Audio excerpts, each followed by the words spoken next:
Okay, let's discuss IELTS speaking part 3. As you know, there are as many as 3 parts of your IELTS speaking paper, and your paper would appear like this.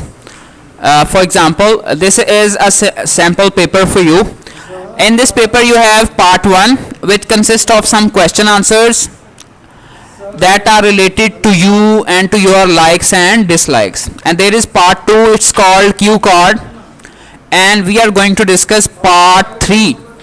Part 3 is basically one of the most important types of questions and one of the most important sections of your IELTS speaking paper. So let's discuss in detail what type of question would be asked in that, and we would try to discuss it in detail.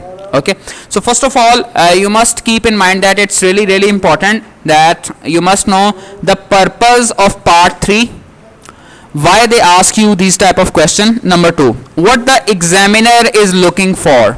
This is the best tip and key for you people. You must understand what's going through the mind of the examiner. जो आपका examiner है उसके ज़हन में क्या चल रहा है. And another thing that you must keep in mind is that your speaking marking is not AI, it's actually manual. ठीक है, यानी स्पीकिंग के आपके बैंड स्कोर आपको AI ने नहीं देने बल्कि एग्जामिनर ने देने हैं, depending upon their experience. If you can impress the examiner, only then you can get your desired band score. So you must know that. उसके बाद the key mistakes that lead to a low score. अब मसला क्या होता है कि क्यों इसमें IELTS स्पीकिंग पार्ट 3 में आपके मार्क्स कम क्यों आते हैं. ठीक है, तो हम IELTS स्पीकिंग पार्ट 3 से इंपॉर्टेंट जो डिस्कशन है उसका हम आगाज करते हैं. पहली बात बेटे जो आपने ध्यान में रखनी है वो क्या है, that is 2-way discussion. Okay, and it's duration is 4 to 5 minutes. तो ये जो ड्यूरेशन होता है ना, ये अप्रोक्सीमेटली होता है, ये एग्जैक्टली नहीं होता है कि जैसे आपका टाइम अप हो गया, लिसनिंग होगी या रीडिंग होगी, ऐसा नहीं है. It is about time and you can go beyond the time for 1 or 2 minutes और before the time as well. ठीक है, तो एग्जैक्टली 4 मिनट भी हो सकते हैं या 5 मिनट भी हो सकते हैं. दूसरी बात क्या याद रखें, इट्स अ डिस्कशन. तो डिस्कशन में क्या होता है, it's not a one way traffic. Examiner would ask the question, you would answer, they can ask you a counter question. उन्होंने सवाल किया, आपने जवाब दिया, आपके जवाब में से भी वो क्या निकाल सकते हैं, क्वेश्चन निकाल सकते हैं. तो एक तो ये बात आपने याद रखनी. दूसरा, आमतौर पर बेटे पार्ट 3 में सवालात किसके बारे में किए जाते हैं, related to part 2. You will be asked more question about your part 2 topic. ठीक है, पार्ट 2 में जो आपका टॉपिक था, जैसे यहाँ पे क्या है, describe a wild animal that lives in your country. अब इसमें आप वाइल्ड एनिमल से रेलेवेंट सवाल है, तो अब पार्ट 3 में वो क्या सवाल पूछ रहा है, what is the purpose of having Jews. अब मेन टॉपिक तो वही है ना, वाइल्ड लाइफ से रिलेटेड है. ठीक है, तो वो जो टॉपिक उन्होंने बताया है वो ज्यादातर किसके बारे में पार्ट 3 में सवालात पूछते हैं जो कि वहां पर ऑलरेडी बेटा मौजूद हैं. ठीक है, तो इसको उस हिसाब से यू मस्ट प्रिपेयर दैट. ठीक है, now then number 3, showcase speaking skill. Obviously your whole speaking venture is to, they just want to evaluate your speaking skills, that whether you can analyse, whether you can answer, whether you can express yourself in English or not. जो उन्होंने पूछा है क्या आप उसको बेटा English में explain कर सकते हैं या नहीं कर सकते, ये मेन उनका आइडिया. ठीक है, तो इन अदर वर्ड्स कि दे कैन इजीली जज whether you can speak or not, आप बोल सकते हैं नहीं. Number 4, express thoughts and opinions. तो वो ये चाहते हैं कि क्या आपकी किसी भी टॉपिक के हवाले से जो राय है, जो आपकी फीलिंग्स है, आरा है, कैन यू एक्सप्रेस दैट और नॉट. सिर्फ यही तो नहीं है, yes I like it, no I don't like it, बस ऐसा नहीं है, बल्कि उसको आपने थोड़ा सा एब्स्ट्रैक्ट वे में टेक्निकली स्पीकिंग जो है वो आप उसको बताने की कोशिश करेंगे. ठीक है, 5वां, language assessment only. This is one of the most important key factor is that. बेटे many of us think that IELTS is intelligence test. ये कोई इंटेलिजेंस टेस्ट हम ये समझना शुरू कर देते हैं, एक्चुअली ऐसा नहीं है. This is what, it is only language test. इसका क्या मतलब है? इसका मतलब यह है कि even if you are not technically right, even then you can speak about that specific fact. मिसाल के तौर पर if they ask you that what do you think about global warming, अब global warming is a pure science subject और science topic, ठीक है. अब आपको अगर इसके बारे में डिटेल नहीं भी आती, आप कह सकते हैं I don't know much about global warming but temperature is increasing day by day, there are many reasons of that, it might be pollution, it might be that or this. तो अब आपने कोई टेक्निकल डेफिनेशन नहीं बयान की कि global warming किसको कहा जाता है और आप ये परेशान हो जाएं कि मुझे तो कोई साइंसी इसकी डेफिनेशन नहीं आती थी. नहीं, ये बात नहीं है, क्योंकि ये टेस्ट क्या है, it would just check your language. तो आपको अगर किसी सवाल का जवाब नहीं भी आता तो किस पे फोकस करें? चुप नहीं करना, आपने कुछ ना कुछ उस हवाले से बोलने की कोशिश करनी है, ठीक है. इसके लिए मैं आपको वो टेक्निक्स भी बताऊंगा, हाउ टू से नो, और इस तरह से कैसे हम इसको मैनेज कर सकते हैं, ठीक है. अब मेन बात आपने क्या फर्क याद रखना है बेटा, पार्ट 1 में जो क्वेश्चन होते हैं ना, they are about your self, आपकी अपनी जात से मुतल्लिक है, फूड है, वेदर है, आपकी लाइक्स एंड डिसलाइक्स हैं, कोई इतनी मुश्किल बात नहीं होती. लेकिन जो ये पार्ट 3 वाले क्वेश्चन है, ये ज्यादातर क्या होते हैं बेटा, थोड़ा सा कॉम्प्लेक्स होते हैं और एब्स्ट्रैक्ट नौइयत के सवालात होते हैं, ठीक है. जैसे मिसाल के तौर पर इसमें आपको जरा ज्यादा डिटेल जो है वो बताने की जरूरत पेश आती है. अब मिसाल क्या है, फ्रेंड्स का अगर टॉपिक आ जाता है, पार्ट 1 में वो आपसे क्या सवाल करेगा, what kind of things do you like to do with your friends. आप दोस्तों के साथ क्या करते हैं, गपशप करते हैं, चलने फिरने के लिए जाते हैं, क्या करते हैं, ठीक है. यही बात अगर वो पार्ट 3 में पूछे तो क्या पूछेगा, why do you think children can make friends more easily than adults. बच्चे बड़ी जल्दी फ्री हो जाते हैं, बहुत जल्दी वो फ्रेंडशिप भी कर लेते हैं. तो आपके ख्याल में इसकी क्या रीजन है, अब आप खुद बताएं. ये थोड़ा सा क्या हो गया, एब्स्ट्रैक्ट लेवल का सवाल हो गया, ये थोड़ा सा पेचीदा हो गया. यहां पे आपको थोड़ा सा समझकर you have to give them the answer, ठीक है. अब मनी की बात करते हो, कहता है would you like to be rich someday. तो ये पार्ट 1 में आगा, सीधा सीधा सवाल है, Who minds to be rich? किसको बुरा लगता है भाई to be rich? पार्ट 3 में क्या आ जाएगा, it is said that happiness cannot be bought with money.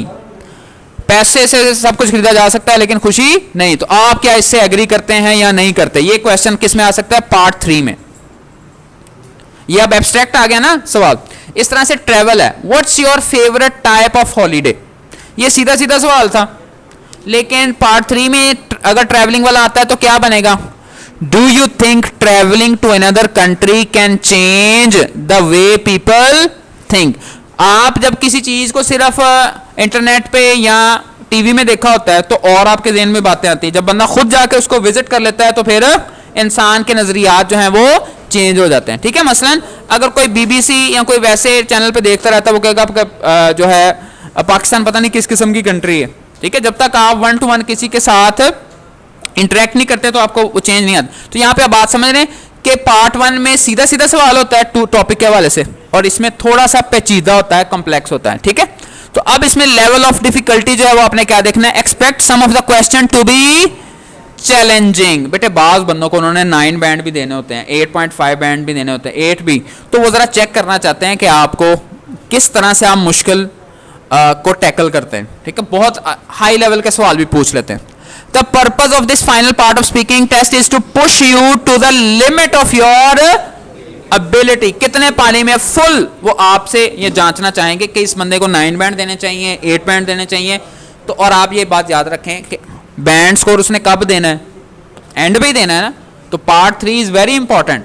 जब कोई एग्जामिनर चेकिंग कर रहा होता है तो एंड पे देते हैं ना number.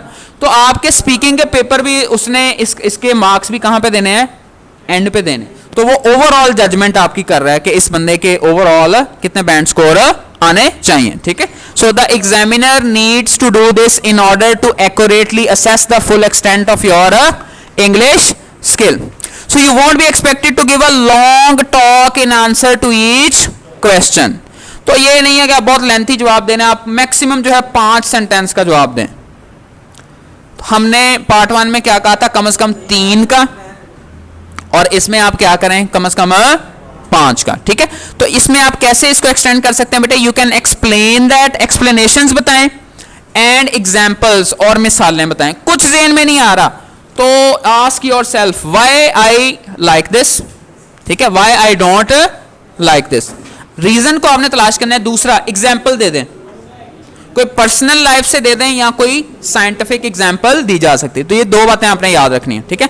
Now what are the things to avoid, what are the basic mistakes in part 3।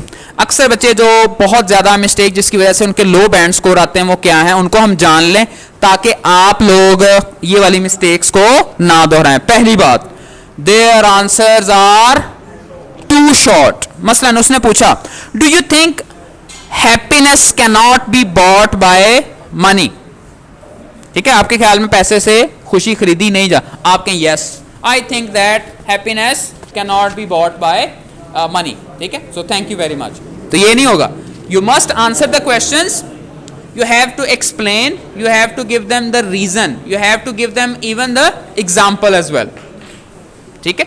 तो आपको वो एक्सप्लेन करना पड़ेगा थोड़ा सा डिटेल के साथ। वो ये देखना चाहते हैं कि what's your actual value is, that can you really explain yourself in English और नॉट, ठीक है। ये खास तौर पर आइट्स एकेडमिक वालों के लिए बहुत इंपॉर्टेंट है, जिनका टारगेट 7+ है, उनके लिए बहुत इंपॉर्टेंट है that you must be able to express yourself, you must be able to give examples, ठीक है। तो ये सारी चीजें का आपको पता होना चाहिए। दूसरा भाई, they get stressed over difficult question, accept that you will be getting difficult question and deal with them appropriately.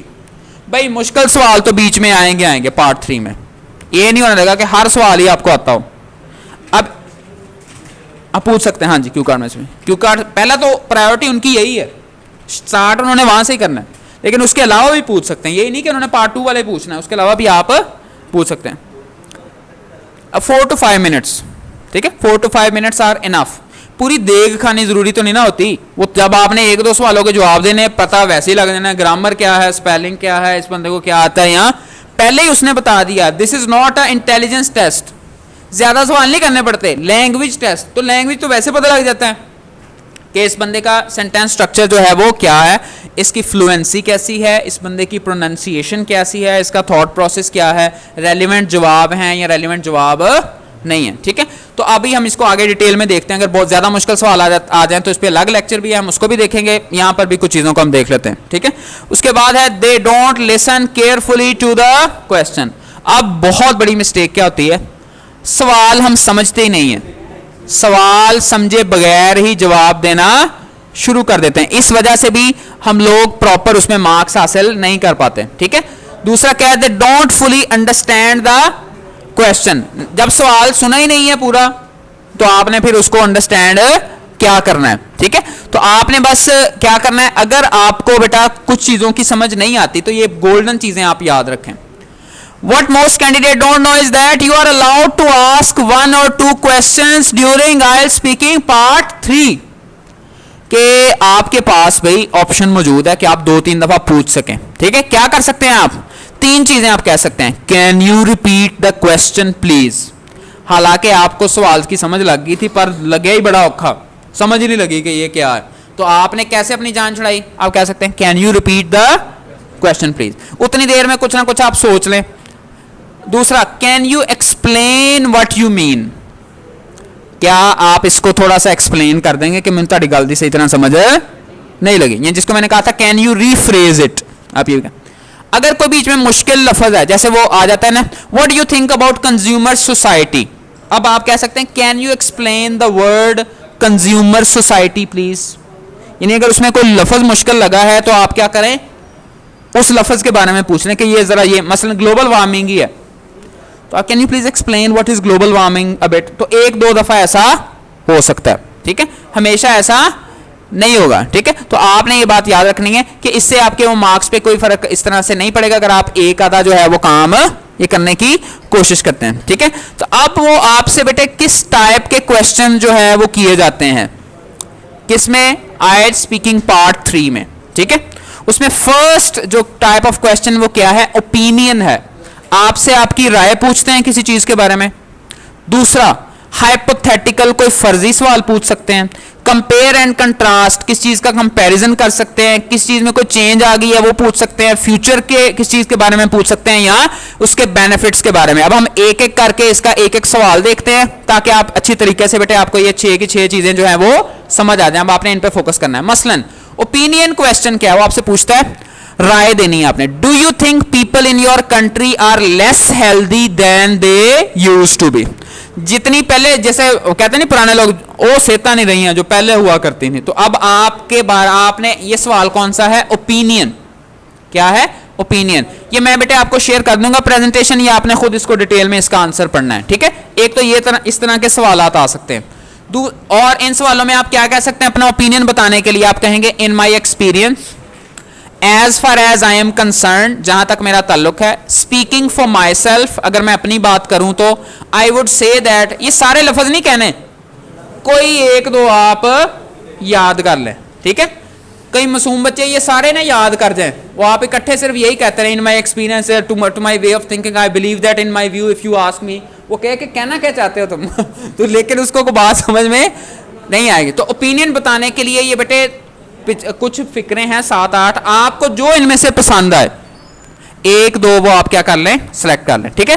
दूसरा बेटे सवाल है हाइपोथेटिकल क्वेश्चन, फर्जी क्वेश्चन है, and compare and contrast question. मिसाल के तौर पर हाइपोथेटिकल सवाल कैसे हैं, अनरियल सवाल जिनका हकीकत से मिसाल के तौर पर कहता है, if tourist stopped visiting your area what affect would it have on the economy, ठीक है। फर्ज करें आप नॉर्दर्न एरियाज में रहते हैं, मरी में रहते हैं, वो कहता है अगर यहां पर टूरिस्ट ना आए तो क्या होगा। अभी कौन सा क्यों ना है, आपने ये नहीं पूछना क्यों ना है, क्या वजह, नहीं, ये अब आपने इसको हाइपोथेटिकल क्वेश्चन को देखना है, ठीक है। बेटे तीसरी चीज क्या है, कंपेयर एंड कंट्रास्ट। क्या आ जाता है, what are the advantages of living in a city compare to living in the countryside, ठीक है। गांव में और शहर में रहने के आपस में आपने क्या करना है, कंपैरिजन करना है, ठीक है। तो बेटे कंपैरिजन और कंट्रास्ट के लिए ये वोकैबुलरी दी गई है, तो आपने इनमें से जो अच्छा लगे, सिमिलरली, लाइकवाइज, कंपैरेटिवली, आप ये अल्फाज इस्तेमाल कर सकते हैं।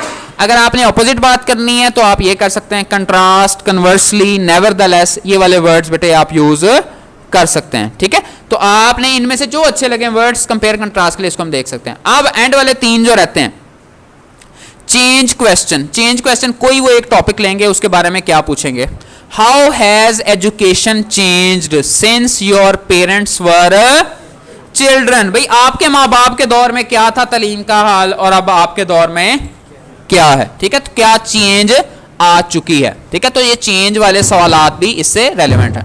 उसके बाद है नेक्स्ट बेटा फ्यूचर क्वेश्चंस, ये भी आपसे पूछे जाते हैं। वो क्या है, do you think that everyone in the world will have access to clean water in the future. इस वक्त 70% से ज्यादा लोगों को पीने का साफ पानी मुयसर नहीं है। गोजरा की मासूम अवाम जो है वो भी साफ पानी के लिए दर बदर जो है उसे जाना पड़ता है बहरहाल। तो क्या आपके ख्याल में, do you think everyone in Gojra will have access to clean water in 2026, ठीक है। क्या 2026 में ऐसा होगा या नहीं होगा। तो इस तरह से वो सवाल कर सकते हैं। यहां पे मैं आपको ये बता दूं, वहां पे कभी भी लोकल सवाल नहीं होते, हमेशा उस इशू पे सवाल होंगे, इंटरनेशनल सवाल होंगे। एक बात। दूसरी बात, वहां पे आपने अपनी कंट्री की जो नेगेटिव चीजें हैं वो नहीं आपने पोर्ट्रे करनी कि सड़कें टूटियां या हमारे पास ये एक्सेस नहीं है, नहीं। वहां पे जितने इश्यूज के बारे में वो सवाल करते हैं वो क्या होते हैं, global issues.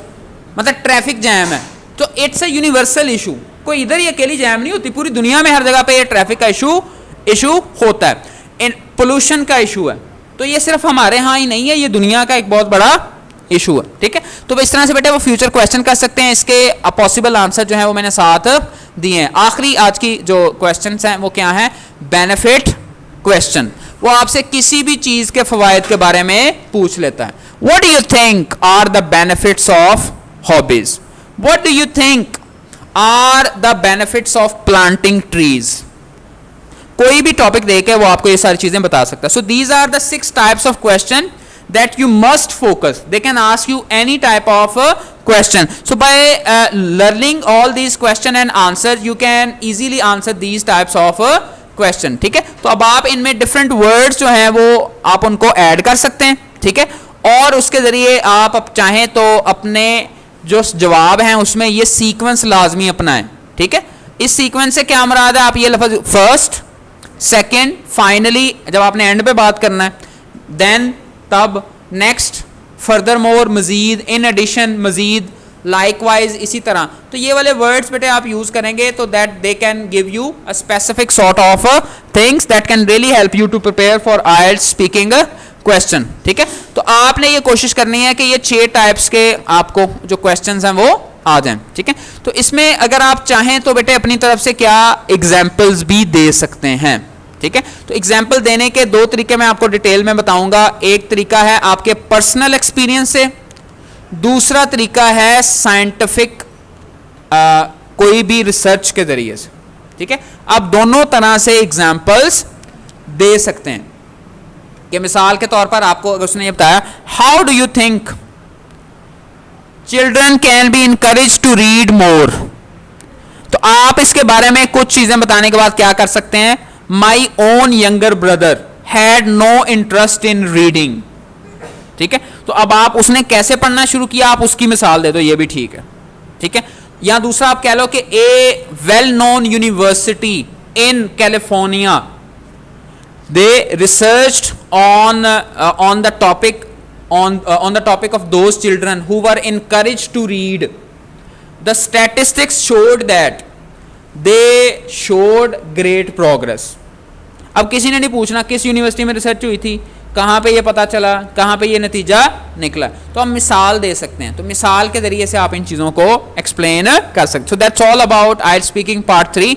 So try to give your best in this speaking scenario, and I would like to remind you that speaking is all about practice, it's not about content.